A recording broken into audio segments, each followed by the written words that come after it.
سب سے پہلے تعریف اللہ رب العالمین کی،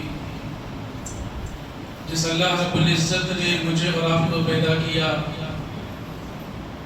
جس نے اس ساری کائنات میں بنایا، جو کل کائنات کا خالق مالک و رازق ہے۔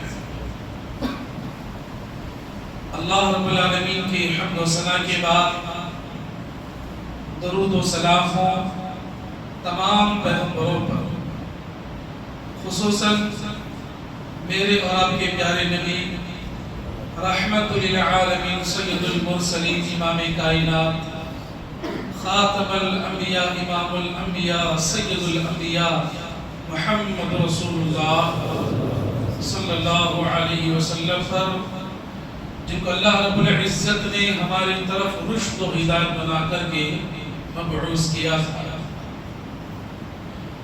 محترم حضرات، اللہ رب العالمین کا میں اور آپ جتنا بھی شکر بجا لائے کم ہے،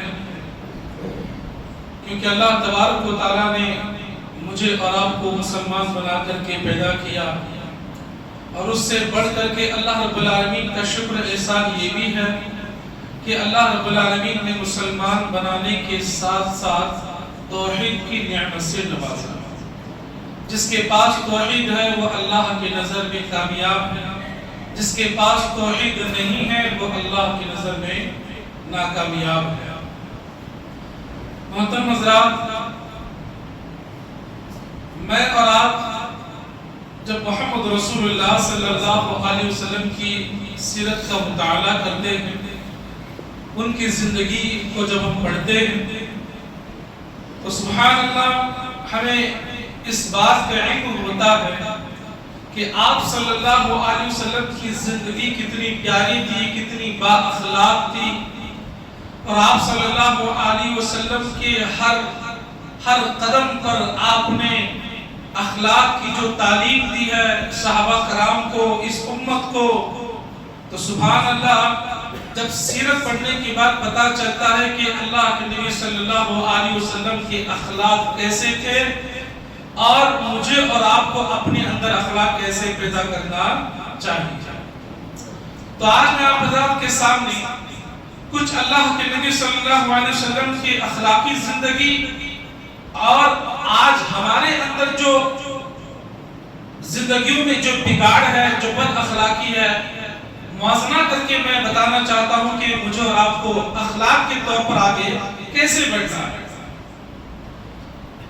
اللہ کے نبی صلی اللہ علیہ وسلم کے متعلق سورہ نون میں اللہ تعالیٰ نے قرآن میں فرمایا وَإِنَّكَ لَعَلَىٰ خُلُقٍ عَظِيمٍ، اے نبی آپ اخلاق کے بڑے مالک، یعنی آپ کے پاس اخلاق کی جو ہے بھرمار ہے، آپ اخلاق کے مالک ہیں، آپ اپنے آپ کو پریشانی میں نہ ڈالیں۔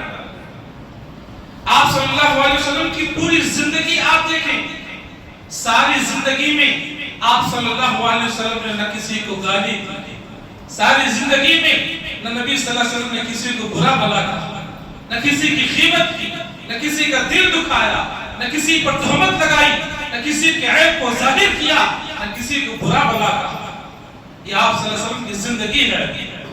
نبی صلی اللہ علیہ وسلم کی زندگی کے گوشے میں آپ کو کیا بتاؤں، جب آپ صلی اللہ علیہ وسلم غار حرا میں جبرائیل علیہ السلام قرآن کی آیت اقرأ بسم ربک الذی خلق، قرآن کی آیت لے کر جب نازل ہوئے، نازل ہونے کے بعد جب جب حضرت جبرائیل علیہ السلام سے جب گفتگو ہوئی، تو حضرت جبرائیل علیہ السلام سے گفتگو ہونے کے بعد جب اللہ کے نبی اپنے گھر پہنچے، وہاں پر اماں خدیجہ رضی اللہ تعالیٰ عنہا سے اللہ کے نبی نے کہا زملونی زملونی، خدیجہ تم مجھے چادر اڑھاؤ، مجھے پریشانی ہو رہی ہے، مجھے ہیبت سی ہو رہی ہے، میرے اندر کپکپی تاری ہو رہی ہے، اور مجھے ایک عجیب سی کیفیت محسوس ہو رہی ہے۔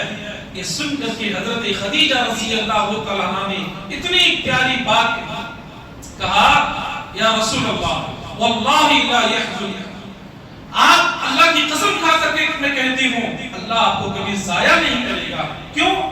اس لیے کہ آپ جو ہے لوگوں کو اخلاق کی تعلیم دیتے ہیں، آپ لوگوں کا بوجھ اٹھاتے ہیں، آپ جو ہے مسکینوں غریبوں کا خیال رکھتے ہیں، اور آپ جو ہے جو کمزور ہوتے ہیں انہیں کما کر کے دیتے ہیں۔ یہ ایک بیوی کی گواہی ہے نبی صلی اللہ علیہ وسلم کے متعلق کہ آپ صلی اللہ علیہ وسلم کے اخلاق کیسے ہیں۔ میرے عزیز دوستو، اللہ کے پیارے نبی محمد رسول اللہ صلی اللہ علیہ وسلم نے صحابہ کرام کو قدم قدم پر اخلاق کی تعلیم دی،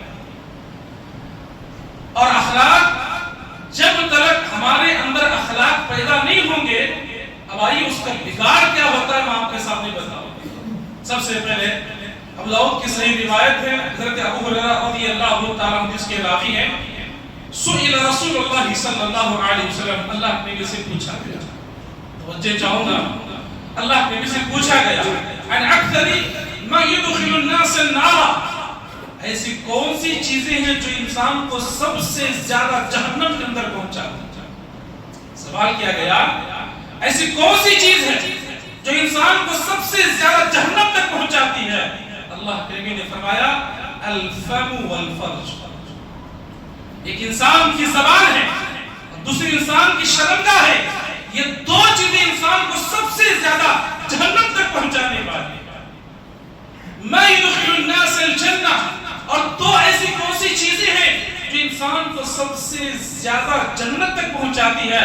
اللہ کے نبی نے فرمایا التقوى اللہ وحسن الخلق، انسان کے اندر تقوی اختیار کرنا اور اپنے اندر اچھے اخلاق پیدا کرنا، یہ دو چیزیں سب سے زیادہ جنت تک پہنچانے والی چیزیں میرے عزیز دوستو۔ اپنے اندر اچھے اخلاق پیدا کرنا، اخلاق کا مطلب کیا ہے؟ اخلاق کا مطلب میں اور آپ نے یہ سمجھ لیا ہے کہ ماشاءاللہ لمبی داڑھی ہو، سر پر ٹوپی ہو، سفید لباس ہو اور ہاتھ میں تسبیح ہو، اس کا نام اخلاق نہیں ہے۔ اخلاق ظاہری طور پر نہیں بلکہ باطنی طور پر ہونا چاہیے، باطنی طور پر اخلاق ہونا چاہیے۔ سبحان اللہ، اللہ کے پیارے نبی محمد رسول اللہ صلی اللہ علیہ وسلم نے فرمایا، دیکھیے میں اور آپ نمازیں پڑھتے ہیں، کتنی نمازیں ہم سے چھوٹ جاتی ہیں، میں اور آپ روزہ رکھتے ہیں، کتنے روزے کبھی ہم سے چھوٹ جاتے ہیں، لیکن سبحان اللہ، اللہ کے نبی صلی اللہ علیہ وسلم فرماتے ہیں ان المؤمن لیدرک من حسن خلقہ درجۃ الصائم والقائم۔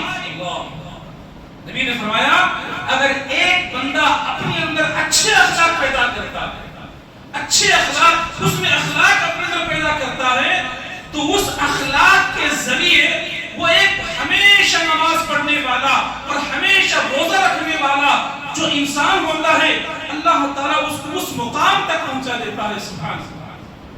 میرے عزیز دوستو، اخلاق کے ذریعے ہم کتنی جو ہے اپنے اندر نیکیاں حاصل کر سکتے ہیں۔ اچھے اخلاق ہوتا ہے، لوگوں سے گفتگو کرنا، لوگوں سے بات چیت کرنا، لوگوں سے ملنے کا طریقہ، لوگوں سے جو ہے بات چیت کرنے کا طریقہ، لین دین کا طریقہ، اللہ کے پیارے نبی محمد رسول اللہ صلی اللہ علیہ وسلم کی زندگی سے مجھے اور آپ کو سیکھنا چاہیے۔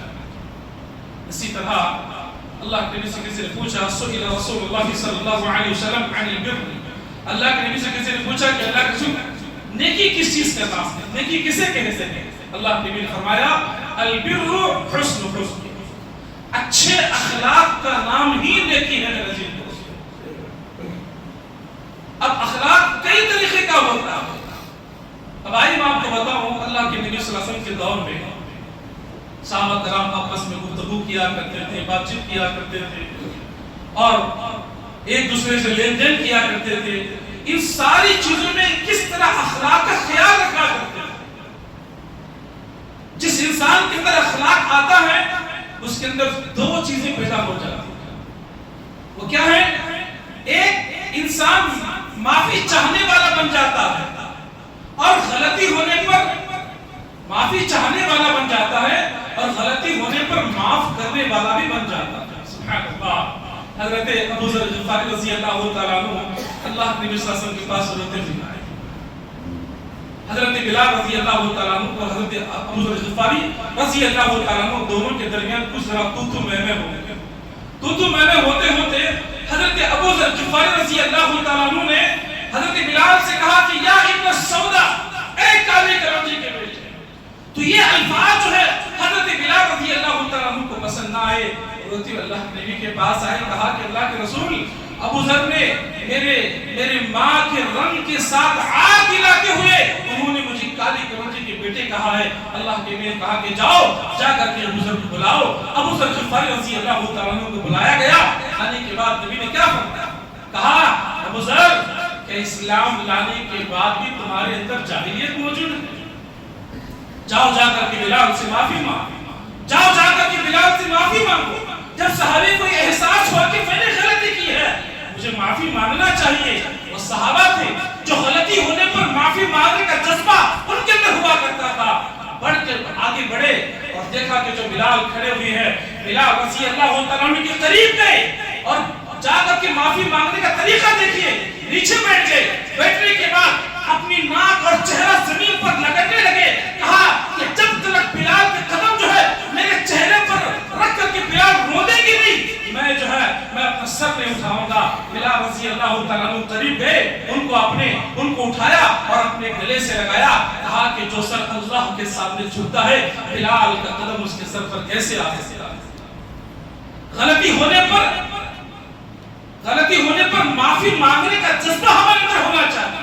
لیکن آج ہماری عادت یہ ہے کہ غلطیوں پر غلطیاں آج ہماری ہوتی جاتی ہیں.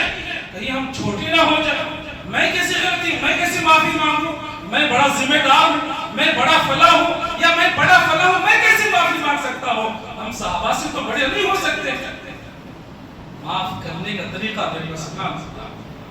اللہ نبی صلی اللہ علیہ وسلم مکہ میں سارے لوگ آ رہے ہیں اور مکہ فتح ہو چکا ہے. لوگ آ رہے ہیں اور آ کر کے اللہ کے نبی صلی اللہ علیہ وسلم کہنے کہ آج میں نے تمہیں معاف کر دیا, تمہیں معاف کر دیا, تمہیں معاف کر دیا. سب کو معاف کر رہے تھے. ایک شخص توجہ چاہوں گا ہمارے نوجوانوں سے. آنے کے بعد کہا اللہ کے رسول کیا آپ مجھے جانتے ہیں؟ مجھے بھی آپ معاف کر دیجیے. اللہ کے نبی نے کہا کہ میں تجھے نہیں جانتا اور تو اس طرح کیوں مجھے پوچھ رہے کہ میں تجھے نہیں جانتا.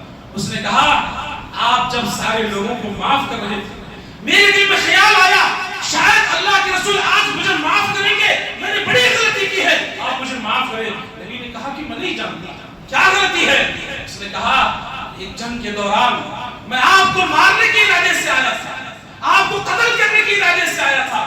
جو تیر میں نے آپ کو برسایا, آپ کے اوپر جو میں نے پھینکا تھا, وہ تیر جو ہے آپ کے جسم کو لگنے کے بجائے آپ کی بیٹی زینب تھی جو حاملہ تھی, جو اونٹنی پر سوار تھی, آپ کی بیٹی کو لگا, اسی زخم میں نیچے گر گئی اور کئی دنوں کے بعد آپ کی بیٹی کا جو انتقال ہوا اس کی وجہ میں ہوں. نبی کے بیٹی کا قاتل ہے, نبی کے سامنے آ کر کے معافی مانگ رہا ہے. کائنات کے امام ہے, سبحانہ و رحمت للعالمین ہے. اللہ کے نبی نے کہا جب آج میں سارے لوگوں کو معاف کر رہا ہوں, جا آج میں بھی تجھے معاف کر دیتا ہوں. بس ایک بات کبھی میرے سامنے مت آنا, جب بھی تو میرے سامنے آئے گا میری بیٹی کا چہرہ مجھے یاد آئے گا. نبی ہو کر کے بیٹی کے قاتل کو معاف کرنے کے لیے تیار ہے. لیکن آج ہم سالوں سال جو ہے پراپرٹی کے مسئلے میں, لین دین کے مسئلے میں, کسی اور شادی بیاہ کے مسئلے میں جو ہے سالوں سال ایک بھائی سے بات نہیں کرتا, ایک بہن اپنے بہن سے بات نہیں کرتی, رشتہ داروں سے جو ہے منہ پھیر کر کے جو ہے آج گزرا جاتا ہے. یہ مسلمان اور اچھے مومن کا شیوا نہیں میرے دوستوں. ایک دوسرے کو معاف کرنا سیکھیں, معافی چاہنا سیکھیں, یہ اخلاق ہے, اس کو اخلاق کہا جاتا ہے. اللہ کے پیارے نبی محمد رسول اللہ صلی اللہ علیہ وسلم سب سے محبت کیا کرتے تھے. آپ جب کسی سے اخلاق سے ملاقات کرتے, آپ یہ نہیں دیکھتے کہ کالا ہے کہ گورا ہے, یہ نہیں دیکھتے کہ صدر ہے یا سیکریٹری ہے, یہ نہیں دیکھتے یہ عالم ہے یا جاہل ہے, یہ نہیں دیکھتے کہ مالدار ہے کہ غریب ہے. نہیں, اللہ کے نبی صلی اللہ علیہ وسلم کی اخلاق ہے میں ایک نبی ہوں, میرے سامنے جو ہے اللہ کے ایک بندے میرا امتی ہے. یہ سوچ کر کہ آپ صلی اللہ علیہ وسلم لوگوں سے ملاقات کیا کرتے تھے. کالا گورا کبھی اللہ کے نبی نے جو ہے فرق نہیں کیا. عزیز دوستو, مدینے میں ایک صحابی تھے جن کا نام تھا ظاہر رضی اللہ تعالیٰ. توجہ چاہوں گا ہمارے نوجوانوں سے, ذرا ٹیک لگا کے چھوڑیں توجہ دیں خطیب کی طرف. ظاہر رضی اللہ تعالیٰ بڑے کالے کروٹے, اتنے کالے کروٹے تھے کہ ان جیسا کوئی کالا کروٹا مدینہ میں کوئی اور نہیں. اور ایک کھیتی باڑی کرنے والے, باغیچوں میں کام کرنے والے صاحب رسول تھے. ترکاری وغیرہ جو ہے اس کی زراعتی کر کے بازار میں جا کر کے بیچ دیا کرتے تھے. وہ صحابی رسول جو ہے اللہ نبی کے پاس جب بھی آتے, ملاقات کرتے, نبی صلی اللہ علیہ وسلم کے پاس بیٹھتے. وہ صحابی اتنے کالے کروڑے تھے, اسے کوئی گفتگو نہیں کرتا. ان سے کوئی بات نہیں کرتے کہ قربان جاؤ محمد رسول اللہ صلی اللہ علیہ وسلم پر. جب بھی وہ صحابی آتے آپ صلی اللہ علیہ وسلم جو ہے اپنا جو بھی ہدیہ ان کو دے کر کے محبت کے ساتھ ان کو روانہ کیا کرتے تھے. ایک مرتبہ اللہ کے مدینہ کے بازار پہنچے. بازار پہنچنے کے بعد دیکھا سارے لوگ تجارت کر رہے ہیں. ظاہر رضی اللہ تعالیٰ عنہ کھڑے ہو کر کے اپنی ترکاری سامنے رکھ کر کے کچھ آواز لگا رہے تھے جس طرح بیچنے والا آواز لگاتا ہے. قربان جاؤ محمد رسول اللہ صلی اللہ علیہ وسلم پیچھے گئے اور پیچھے سے اللہ کے نبی نے ظاہر رضی اللہ تعالیٰ عنہ کے پیچھے سے جو ہے ان کے پیٹ کو اس طرح پکڑ لیا. یعنی ان کی پیٹ جو ہے حضرت ظاہر رضی اللہ تعالیٰ عنہ کے پیٹ اللہ کے نبی کے پیٹ سے لگی ہوئی ہے. نبی نے کہا کہ بتاؤ کون؟ میں کون ہوں؟ ظاہر رضی اللہ تعالیٰ عنہ کہتے ہیں سارے مدینے میں مجھ سے کوئی گفتگو نہیں کرتا ہے. سارے مدینے میں میرے کوئی قریب نہیں آتا ہے. اللہ اکبر. اگر جو ہے میرے جسم کو جسم لگا کر کے محبت کے ساتھ اگر کوئی مجھے بات کرنے والا ہے وہ کوئی اور نہیں آپ محمد رسول اللہ صلی اللہ علیہ وسلم. یہ نبی کے اخلاق. لوگوں سے محبت سے پیش آؤ میرے دوستو. چند دن کی دنیا ہے. یہ نفرتیں یہ عداوتیں یہ دشمنیاں یہ قبر میں کوئی کام نہیں آنے والی ہے. غلطی ہو جاتی ہے بڑھ چڑھ کر کے معافی مانگ لے. اگر کوئی غلطی کر رہا ہے معافی مانگنے کا جذبہ اپنے اندر پیدا کرے. یہ اچھے مومن کی با اخلاق مومن کی جو ہے ایک نشانی ہے. میرا عزیز لوگوں کے ساتھ معاملات میں صحیح ہونا چاہیے. اللہ کے رسول کی کتنی بڑی جو ہے گارنٹی میں آپ کو بتاؤں. ابو داؤد کی روایت ہے حضرت ابو ہریرہ رضی اللہ تعالیٰ عنہ جس کے راوی ہیں. توجہ کے ساتھ نبی نے فرمایا انا زعیم ببیتی فی ربد الجنہ لمن ترک المراء وان کان محقا. جنت کے غور کریں یہ جو جنت ہے جنت کے اطراف ایک گھر بنانے کی میں ذمہ داری لیتا ہوں. کس انسان کے لیے؟ لمن ترک المراء وان کان محقا. جو انسان حق پر ہوتے ہوئے اپنے جھگڑے کو چھوڑ دیتا ہے.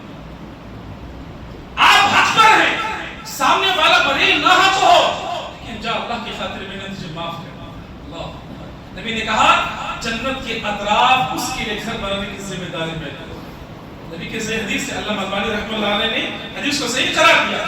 وہ انا زعیم ببیتی فی وسط الجنہ.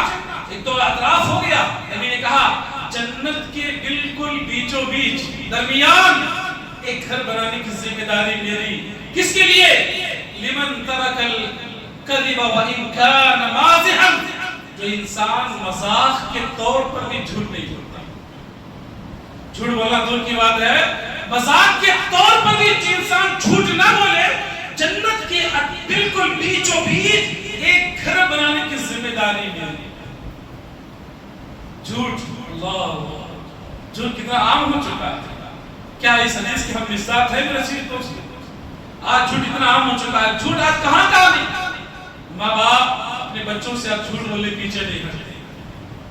اولاد اپنے ماں باپ کو جھوٹ بولنے سے آج پیچھے نہیں ہٹتی. ایک بیوی اپنے شوہر کو جھوٹ بولنے آج پیچھے نہیں ہٹتی. ایک شوہر جو ہے اپنی بیوی کو جھوٹ بولنے پیچھے نہیں ہٹتا.